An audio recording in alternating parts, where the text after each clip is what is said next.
আসসালামু আলাইকুম রহমতুল্লাহি ওয়া বারাকাতুহু। আল্লাহ রাসূলের অসংখ্য বাণী থেকে সহি সনদে একটা হাদিস বর্ণিত হয়েছে। হাদিসটা মূলত বাইহাকি শরীফ তিনি ওখানে বর্ণনা হয়েছে এবং বিভিন্ন কিতাবে বর্ণিত হয়েছে। আল্লাহ রাসূল সাল্লাল্লাহু আলাইহি ওয়াসাল্লাম বলেছেন যে আনাস রাদিয়াল্লাহু তাআলা আনহু থেকে বর্ণিত, আল্লাহ রাসূল সাল্লাল্লাহু আলাইহি ওয়াসাল্লাম বলেন, যখন কোনো বান্দা কোনো ব্যক্তি অন্য ব্যক্তির সামনে, অর্থাৎ কোনো নিকৃষ্টতম চরিত্রের অধিকারী বা পাপী, এরকম পাপী ব্যক্তিদের সামনে যখন তার প্রশংসা করা হয়, আল্লাহ রাসূল সাল্লাল্লাহু আলাইহি ওয়াসাল্লাম বলেন, তখন আল্লাহ পাক তার প্রতি রাগান্বিত হয়ে যায়। তাহলে হাদিসটা আমাদেরকে বোঝা উচিত যে কিরকম করে বর্ণনা এসেছে যে যদি কোনো পাপী ব্যক্তির সামনে তার প্রশংসা করা হয় তাহলে আল্লাহ রাসূল সাল্লাল্লাহু আলাইহি ওয়াসাল্লাম বলেছেন যে তখন আল্লাহ পাক রাগান্বিত হয়ে যায়। শুধু তাই না, সামন না পিছন না, যে কোনো মুহূর্তেই যদি তার প্রশংসা করা হয় আল্লাহ পাক রাগান্বিত হয়ে যায়। তাই আমরা তো দেখতে পারি সমাজের বুকে অসংখ্য ব্যক্তি যারা অসৎ চরিত্রের অধিকারী, তাদের সামনে পিছনে, সামনে পেয়ে বা উপস্থিত নাই অনুপস্থিতিতে অনেক ব্যক্তি আছে, অনেক ইমাম আছে, অনেক আলেম ওলামা আছে, অনেক ব্যক্তি আছে পাপী ব্যক্তিদের প্রশংসা করে। তাই আমি বলতে চাই জাতিকে যে পৃথিবীতে যারা অসৎ চরিত্রের অধিকারী, এটা হতে পারে সাধারণ মানুষ, হতে পারে বিজনেসম্যান যিনি ব্যবসা করে, হতে পারে নেতা, হতে পারে নেত্রী, যে কোনো ব্যক্তিই হোক না কেন, সবচাইতে বড় বিষয় যিনি পাপী, যিনি নিকৃষ্ট চরিত্রের অধিকারী, আমরা তার প্রশংসা কখনো আল্লাহর দেয় পবিত্র জবান দিয়ে করব না। এটা আল্লাহ রাসূল সাল্লাল্লাহু আলাইহি ওয়াসাল্লাম নিজেই বলছেন।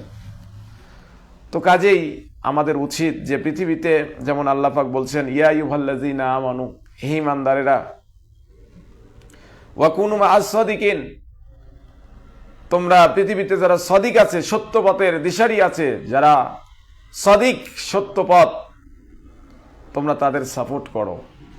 এ আয়াতের মূলত বলা হয়েছে যে আল্লাহকে ভয় করো, ভয় করার পরে পরেই তোমার যেটা দায়িত্ব হবে সেই দায়িত্বটা হচ্ছে পৃথিবীতে যারা সত্য পথে আছে, যারা হক, তোমরা তাদেরকে সাপোর্ট করো।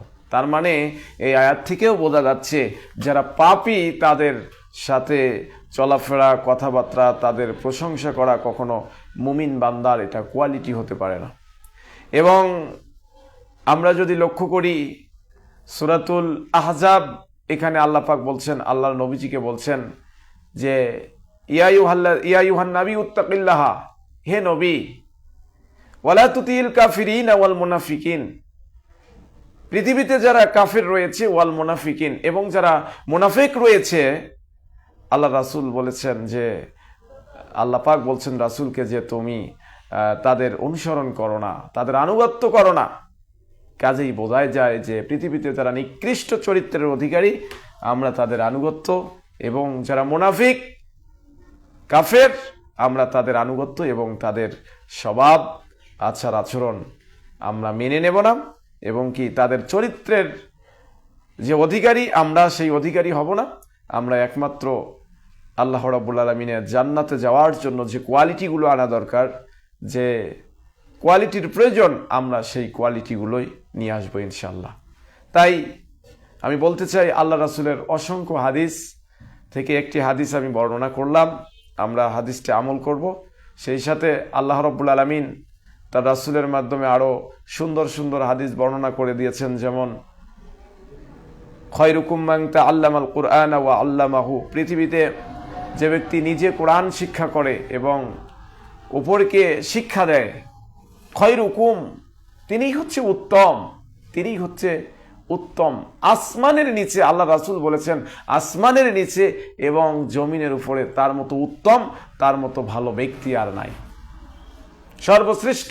এবং এরকম যারা দ্বীনি জ্ঞান, কোরআন ইসলামকে যারা শিক্ষা দেয় মানুষদেরকে, কুরআনুল কারীমকে যারা শেখে এবং মানুষকে শিক্ষা দেয়, তাদের মর্যাদার দিক দিয়ে আল্লাহ রাসূল সাল্লাল্লাহু আলাইহি ওয়াসাল্লাম বলেন কিয়ামতের দিন ওই ব্যক্তিদের নূরের মুকুট তাদের পিতামাতার মাথায় পরিয়ে দেওয়া হবে। তো কাজেই বোঝা যায় যে কিয়ামতের দিন যাদের যে সমস্ত ব্যক্তি আল্লাহ রাব্বুল আলামিনের কোরআনুল কারীম শিক্ষা করে, অন্যকে শিক্ষা দেয়, মূলত এইরকম ব্যক্তিদের সাথেই আমাদের চলাফেরা, কথাবার্তা বলা এবং তাদের সঙ্গ অবলম্বন করেই চলা মূলত আমাদের কর্তব্য, দায়িত্ব। তাই আল্লাহ পাক সকল মুসলমানদেরকে, মুসলিম জাতিকে পৃথিবীতে ঐক্যবদ্ধ হয়ে যারা কাফের মুশরিক তাদের প্রশংসা না করে প্রকৃত যারা প্রশংসার অধিকারী তাদের প্রশংসা করার মতো তৌফিক দেখ।